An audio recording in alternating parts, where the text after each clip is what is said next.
Assalamualaikum warahmatullahi wabarakatuh. Halo teman-teman, perkenalkan nama saya Elsa Atiatur Rahmah Maulana dari kelas 24C2A dengan NIM 132410080 dari Prodi PGSD. Jadi di sini saya akan menjelaskan tentang 4 aspek landasan pendidikan. Yang pertama, saya akan menjelaskan tentang landasan psikologis.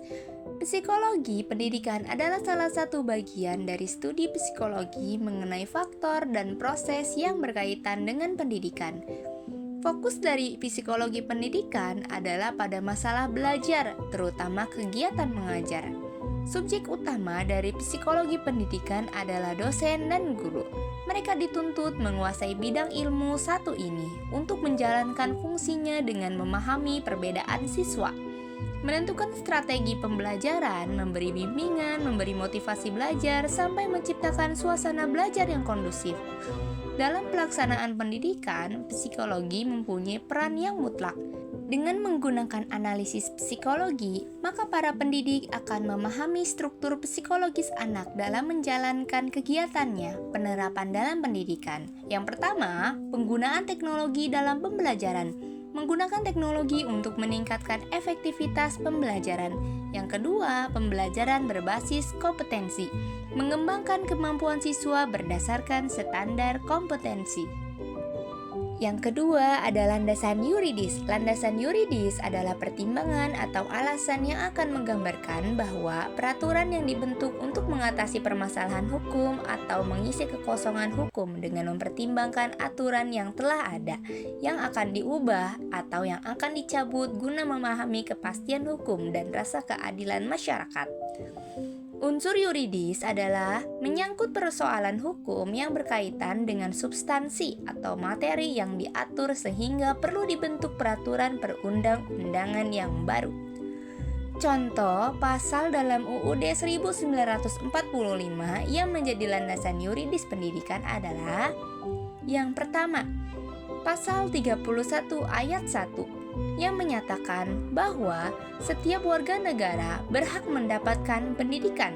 Yang kedua, pasal 31 ayat 2 yang menyatakan bahwa setiap warga negara wajib mengikuti pendidikan dasar dan pemerintah wajib membiayainya. 3. Landasan sosiologis. Landasan sosiologis pendidikan adalah acuan atau asumsi dalam penerapan pendidikan yang didasarkan pada nilai-nilai dan interaksi sosial masyarakat. Landasan ini penting karena pendidikan tidak bisa dipisahkan dari konteks sosial budaya masyarakat. Landasan sosiologis pendidikan dapat membantu memahami struktur dan fungsi sosial, serta dinamika interaksi sosial. Dengan memahami landasan ini, kebijakan pendidikan dapat lebih relevan dan efektif dalam menjawab kebutuhan masyarakat. Contoh landasan sosiologis dalam pendidikan: ke-1, sosialisasi anak di sekolah, seperti interaksi antar siswa, guru, dan komunikasi. Yang kedua, dinamika di kelompok di sekolah, seperti dinamika dalam kelas, intrasekolah, dan ekstrasekolah. Ketiga, metode pembelajaran yang mendorong kerjasama dan interaksi sosial. 4. Landasan historis. Landasan pendidikan historis adalah fakta-fakta sejarah yang menjadi dasar pengembangan pendidikan. Landasan ini mencakup berbagai periode sejarah, mulai dari prasejarah hingga masa perjuangan kemerdekaan Indonesia. Landasan historis pendidikan digunakan untuk mengembangkan materi, tujuan, model pembelajaran, dan evaluasi pendidikan. Contoh landasan historis pendidikan Pancasila: perjuangan rakyat Indonesia untuk merdeka, proses pembentukan bangsa Indonesia, perjuangan mempertahankan dan mengisi kemerdekaan Indonesia, nilai-nilai dan pandangan hidup yang diwariskan turun-temurun. Beberapa contoh landasan historis pendidikan. Yang pertama, perjuangan pahlawan dalam melawan penjajahan. Kedua, munculnya organisasi pemuda seperti Taman Siswa dan Budi Utomo. Ketiga, upaya mereformasi pendidikan pasca kemerdekaan. Terima kasih, kurang lebihnya mohon maaf. Sekian dari saya Elsa Atiatur Rahmah Maulana. Wassalamualaikum warahmatullahi wabarakatuh.